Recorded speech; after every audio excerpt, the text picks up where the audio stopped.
বিক্ষোভের ছবি এবং মহিলা আইনজীবী যারা রয়েছেন তারা রীতিমতো স্লোগান দিতে থাকেন এবং সেই সময়কার ছবি দেখাচ্ছি যে সময় সন্দীপ ঘোষকে বের করা হলো এবং প্রিজন ভ্যানে তোলা হচ্ছে।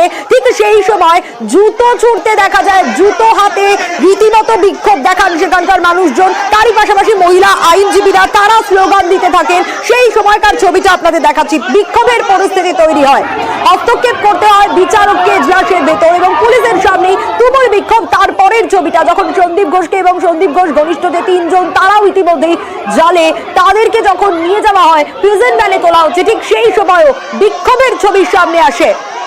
দেখুন সেই ছবিটাই দেখাচ্ছি, একেবারে জুতো হাতে বিক্ষোভ। সন্দীপ ঘোষকে লক্ষ্য করে জুতো দেখানো হচ্ছে, জুতো ছোড়া হচ্ছে। সেই ছবিটা এর আগের বার দেখা গিয়েছিল, চোর চোর স্লোগান শুনতে হয়েছিল সন্দীপ ঘোষকে।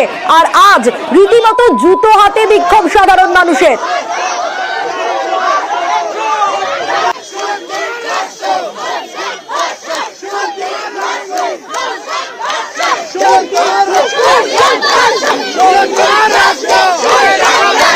আদালত কক্ষ থেকে বেরোতে প্রথমে বাধা দেওয়া হয় চারজনকে, ভিতরে বাইরে বিক্ষোভের ছবি ধরা পড়ে। আরো বিস্তারিত সেই সময়কার ছবিটা অমিত আমাদের জানাতে পারবে। অমিত সরাসরি রয়েছেন। অমিত, একটা বিষয় জানতে চাইবো, এর আগের বার দেখেছিলাম চোর চোর স্লোগান শুনতে হয়েছিল সন্দীপ ঘোষকে, আজকে যখন বেরোলেন একেবারে জুতো হাতে সাধারণ মানুষ, কিন্তু বিক্ষোভ যে এজলাসের ভিতর বিক্ষোভের পরিস্থিতি তৈরি হয়েছিল সেটা একটু তোমার কাছ থেকে জানতে চাইবো।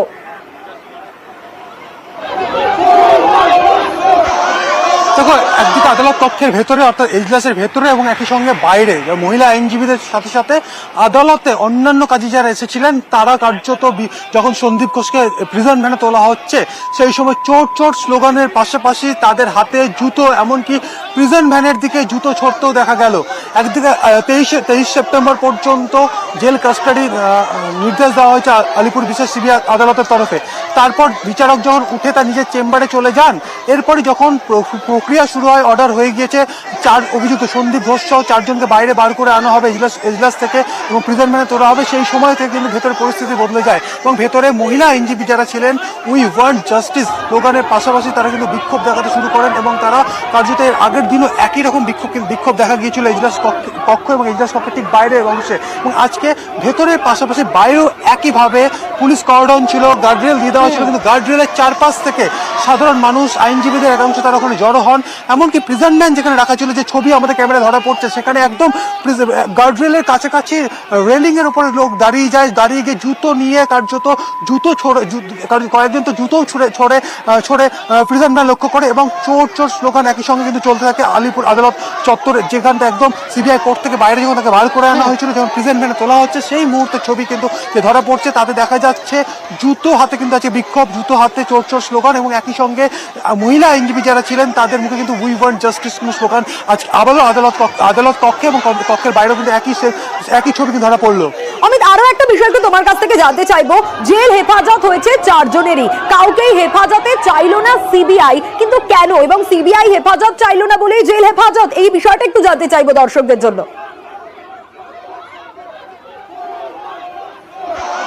সিবিআইয়ের তরফে জেল হেফাজতে কিন্তু আবেদন করা হয়, কারণ হিসেব মতো পূর্ণ মেয়াদের যদি পুলিশ কাস্টাডি বা সিবিআই হেফাজত হতে হয় তাহলে 14 দিনের সেই সিবিআই হেফাজত হতে হয়। কিন্তু আমরা দেখলাম যে গত সপ্তাহে 10 দিনের জন্য তারা আবেদন করেছিল, 8 দিন হেফাজত পেয়েছিল, সেক্ষেত্রে আরও 6 দিন হেফাজত বাকি ছিল। সেই 6 দিনে কিন্তু 6 দিনের জন্য হেফাজতে না চেয়ে সিবিআইয়ের তরফেই তারা জেল হেফাজতের জন্য আবেদন করে এবং সিবিআইয়ের তরফ থেকে যেটা সিবিআই সূত্র থেকে যেটা বলা হয়েছে বা আদালতকে যেটা জানানো হয়েছে, যদি 6 দিন এখনো বাকি রয়ে গেছে হেফাজতের, সেক্ষেত্রে পরবর্তী সময় তদন্তের সাথে, যে তদন্ত এই মুহূর্তে চলছে, সন্দীপ ঘনিষ্ঠ বিভিন্ন ব্যক্তিকে এখনো পর্যন্ত জিজ্ঞাসাবাদ করা হচ্ছে, বিভিন্ন নথিপত্র ইতিমধ্যেই স্বাস্থ্য দপ্তর এবং আরজি করে তবে হ্যান্ডওভার করা হয়েছে সিবিআই আধিকারিকদের এবং গত 8 দিন ধরে সিবিআই কাস্টাডিতে এই 4 অভিযুক্ত ছিল তাদেরকে জিজ্ঞাসাবাদ করা বা তাদেরকে জেরা করে যে সমস্ত তথ্য এখন অবধি হাতে এসছে সেইগুলোকে ক্ল্যারিফাই করা এবং আগামী দিনে সিবিআই তদন্তের অগ্রগতি যেভাবে এগোচ্ছে বা তদন্ত যেভাবে এগিয়ে চলছে তাতে আগামী দিনে যদি আবারও প্রয়োজন মনে করা হয়, সেক্ষেত্রে যে 6টা দিন হাতে রয়ে গেল সিবিআই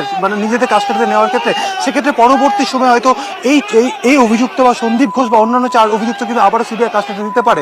কারণ হতেই পারে আগামী দিন হয়তো এই মামলাতে, দুর্নীতি আরজিকর দুর্নীতি মামলাতে কোনো ব্যক্তি যদি আগামী দিনে কোনো অভিযুক্ত যদি গ্রেপ্তার হয়ে থাকে, হয়তো তার সাথে ফেস টু ফেস হয়তো সন্দীপ ঘোষকে করাতে হতে পারে।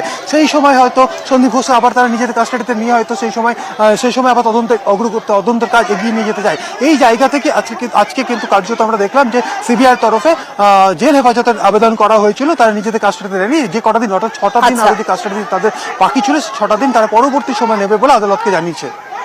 বেশ অমিত, সন্দীপ ঘোষকে চোর চোর স্লোগান শুনতে হয়, রীতিমতো জুতো দেখান সেখানকার মানুষজন।